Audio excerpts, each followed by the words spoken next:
Hello guys, খুব সহজে তৈরি করে নেওয়া যায় এরকমই একটা রেসিপি নিয়ে চলে এসেছি, যেটা স্কুল অফিসের টিফিনে, ব্রেকফাস্টে অথবা সন্ধ্যেবেলায় টুকটাক কিছু খেতে ইচ্ছে করলে এই রেসিপিটা বানিয়ে নিতে পারেন। তাহলে চলুন আমরা চলে যাচ্ছি রেসিপিতে। নমস্কার বন্ধুরা, গরম মশলায় আপনাদের সবাইকে স্বাগত।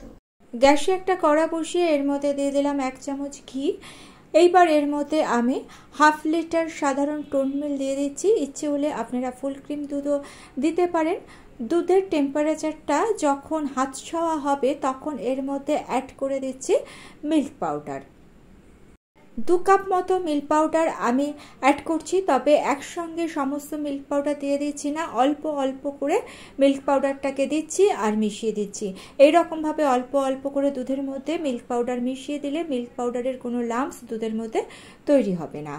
আর মিল্ক পাউডার দেওয়াটা সম্পূর্ণ অপশনাল, তবে মিল্ক পাউডার দিলে তাড়াতাড়ি দুধটা ঘন হয়ে যাবে। এখানে আমরা দুধটাকে ঘন করে নেব আর টেস্টটাও কিন্তু ভালো হবে।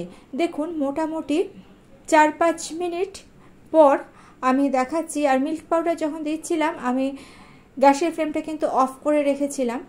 6-7 মিনিট পর আমি এর মধ্যে অ্যাড করে দিচ্ছি মিষ্টিটা আপনারা নিজেদের পছন্দ অনুযায়ী দেবেন। ইচ্ছে করলে চিনি দিতে পারেন, বাতাসা দিতে পারেন। আমার কাছে পাটালি গুড় ছিল তাই আমি এর মধ্যে পাটালি গুড় দিয়ে দিলাম। মিষ্টিটাকে ভালো করে মিশিয়ে নিয়ে এইবার একটু শুকনো করে দেব লো টু মিডিয়াম ফ্লেমে। এইবার আমাদের দুধটাকে ক্ষীর করে নিতে হবে। দেখুন, মোটামুটি 10 মিনিটের মধ্যে ক্ষীরটা তৈরি হয়ে গিয়েছে। এর থেকে আর বেশি ঘন করব না, কারণ এটা ঠান্ডা হলে শক্ত হয়ে যাবে। এটা ঠান্ডা হতে থাক। অন্যদিকে একটা মিক্সিং জারের মধ্যে নিয়ে নিয়েছি 1 কাপের থেকে একটু কম সুজি। যে সুজি সাধারণভাবে আমরা ঘরে ব্যবহার করি সেই সুজি নিলাম। সুজিটাকে প্রথমে শুকনো অবস্থায় গ্রাইন্ড করে নিয়েছি। এর মধ্যে আমি এইবার অ্যাড করে দিয়েছি 2 কাপ ময়দা। পরিমাণগুলো আপনারা আপনাদের নিজেদের পছন্দ অনুযায়ী দেবেন। আর দিয়ে দিচ্ছি হাফ কাপের থেকেও একটু কম, অর্থাৎ 1/4 কাপ চালের গুঁড়ো। সামান্য একটু লবণ দিয়ে দিলাম। চালের গুঁড়োটা ইচ্ছে হলে আপনারা নাও দিতে পারেন। নর্মাল টেম্পারেচারে দুধ দিয়ে দিলাম। 1 কাপ দুধ দিয়েছি, আরও দুধ এখানে লাগবে। ভালো করে মিশিয়ে নিচ্ছি। এখানেও সব দুধ একসঙ্গে দিয়ে দেবেন না, আরও 1 কাপ দুধ আমি দিলাম আর ভালো করে মিশিয়ে নিচ্ছি।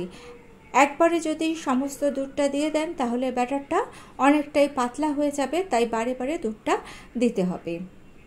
ব্যাটারটা যথেষ্ট ঘন আছে তাই আরও 1 কাপ দুধ, অর্থাৎ 3 কাপ দুধ কিন্তু আমি এখানে ব্যবহার করছি। ভালো মতো মিশিয়ে নিয়ে একটা স্মুথ ব্যাটার আমাদের তৈরি করে নিতে হবে। ভালো করে ব্যাটারটাকে মিশিয়ে নিতে হবে, তা না হলে কিন্তু এখানে লাম্পস থেকে যাবে, আর লাম্পস থেকে গেলে এটা মোটেই খেতে ভালো লাগবে না।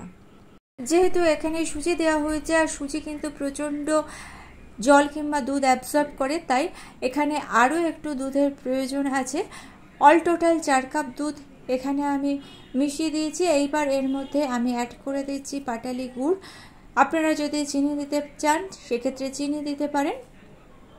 এইবার সমস্ত ব্যাটারটাকে আবারও ভালো করে একটু মিশিয়ে নিচ্ছি। কনসিস্টেন্সিটা দেখুন, ঠিক এই রকম হবে। আর এটাকে আমি ঢেকে রেখে দেবো। যদি হাতে সময় কম থাকে তাহলে অন্তত 5-7 মিনিট ঢেকে রাখবেন, আর যদি হাতে সময় থাকে তার থেকে বেশি সময় রাখতে পারেন। আর সুজি যেহেতু দুধ টানে তাই ঢেকে রাখার পর যদি দেখেন যে এখানে আরেকটু দুধের প্রয়োজন তাহলে আরেকটু দুধ এখানে মিশিয়ে নিতে হবে। 10 মিনিট পর ফিরে এসেছি। কনসিস্টেন্সিটা ফাইনালি দেখুন এইরকম হয়েছে। গ্যাসে একটা ফ্রাইং প্যান বসিয়ে দিয়ে তার মধ্যে সামান্য একটু ঘি দিয়ে একটু ব্রাশ করে দিলাম। ফ্লেমটাকে লো করে দিয়ে 1 হাতা ব্যাটার আমি এর মধ্যে দিয়ে দিচ্ছি। উপর থেকে একটু হালকা হাতে স্প্রেড করে দিচ্ছি। 30-40 সেকেন্ড অপেক্ষা করার পর উপরের সারফেসটা যখন ড্রাই হয়ে আসবে দিয়ে দিলাম ঠান্ডা করে রাখা ক্ষীরটাকে এরকম একটু লম্বা মতো শেপ করে দিয়েছি। এইবার স্প্যাচুলা দিয়ে ভাঁজ করে দিলাম। ক্ষীরটাকে আগে থেকে তৈরি করে রাখলে বা আগের দিন রাতে যদি তৈরি করে রাখেন তাহলে কিন্তু সকালবেলা ঝটপট করে এই পাটিসাপটাটা বানিয়ে নিতে পারবেন। ব্যাটারটাও কিন্তু আগে থেকে তৈরি করে রাখলে কোনোই অসুবিধা নেই। আগে তৈরি করে রেখে ফ্রিজ থেকে একটুখানি সময় আগে বার করে নিয়ে তারপর এই পাটিসাপটা পিঠেগুলো কিন্তু ঝটপট তৈরি করে নিতে পারবেন। তাই একঘেয়ে টিফিন না খেয়ে এইরকমভাবে ক্ষীরের পাটিসাপটা বানিয়ে নিতে পারেন। ভিডিওটা ভালো লেগে থাকলে চ্যানেলটা সাবস্ক্রাইব করে নিয়ে পাশে থাকা বেল আইকনটা প্রেস করে দিয়ে অল অপশনটা ক্লিক করে দেবেন।